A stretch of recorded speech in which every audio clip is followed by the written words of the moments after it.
So I got a question for you guys. Will weeds go away on their own?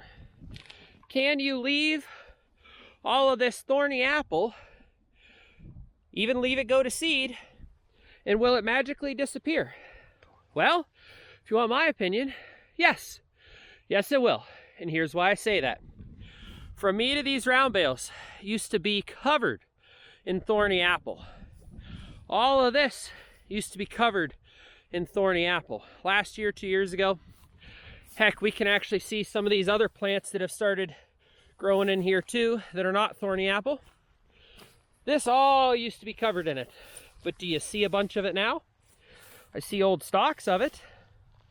I see trampled down plants. All I did was get the cows in here and get them grazing. That's it. I didn't do anything else. I didn't spray. I didn't cut. I didn't mow. I didn't do anything. I didn't even run a roller across this. Just the cows. And it's going away. So all you folks out there that worry about weeds, weed seeds, any of that, I think you worry too much. Let's just take, for example, underneath here. Look at all that, all these plants. These are not clover. These are some sort of forb, I believe. I'm not actually sure what all of this really lush green stuff is. These are all grass plants. I know that. I don't know which kind, but they're all grass plants, maybe some bluegrass. But this whole section, why this is so bad, is we used to roll round bales over here. We used to have round bales that would sit along this fence line, and then we would unroll it over the fence line, and we would feed the round bales right here. Now, yes, from a regenerative standpoint, that is not a good thing to do. What you end up doing is creating a super amount of compaction, a super amount of fertilizer, essentially, and super acidic soils, because that pee and that poo in the cows, when it breaks down, it gets acidic. So if you do it for 30, 40, 50 years, like what was done here, you have a whole section that is caught in between super crazy growth and a lot of weeds. Now, some of you may be saying, well, what if these weeds are poisonous?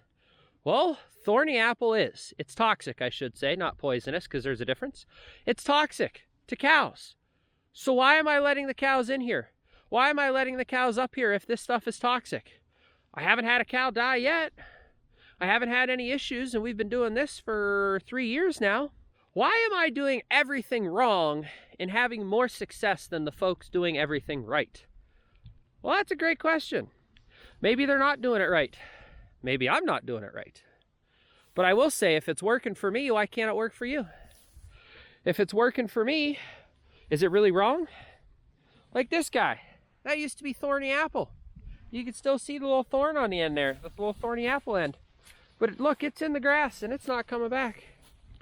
If you build better soils, if you build better environment, you do not have to worry about stuff like this coming back.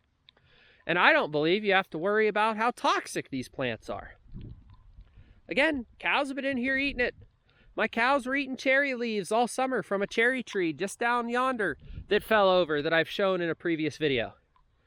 So if it's toxic, why are all my cows down there still alive? Why are the cows not dead? Why do I not have to call a vet?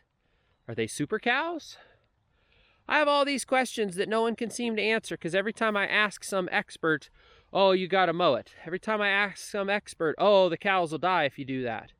Well, clearly not my cows. Clearly my cows are still alive, as evidenced by them down there being alive and messing with a water trough in previous videos. So I like to do these videos. They're slightly inflammatory, but they're all true. This is why I do the grazing the way I do it. This is why I don't believe everything I'm told unless I try it myself. Now, I consider everything that I'm told, and I get a lot of ideas from things that I'm told. And, you know, like I said in a previous video, these round bales were compliments of my neighbor's idea that he had for me. But if I did everything I was told, then these would be mowed. But then I would have wasted diesel fuel or gasoline, depending on the tractor supply, you know, if it's gas or diesel engine. And I would have wasted it. And I don't need to. This is already way better than it used to be. Already. So why change anything? Why do anything different? You know, I can't answer that. You guys will have to tell me what you think in the comments. I'm sure some of you will have plenty of comments to tell me how wrong this is. That's fine. But if it works, right? Isn't the whole point to keep the soil covered, to keep the soil here instead of at the bottom of the hill, and provide amazing grass for the cows to eat? Isn't that the whole point of regenerative grazing? I think it is. So I think I'm doing something really good here. But you guys will have to let me know. Thank you guys so much for watching. I'll see you on the next one.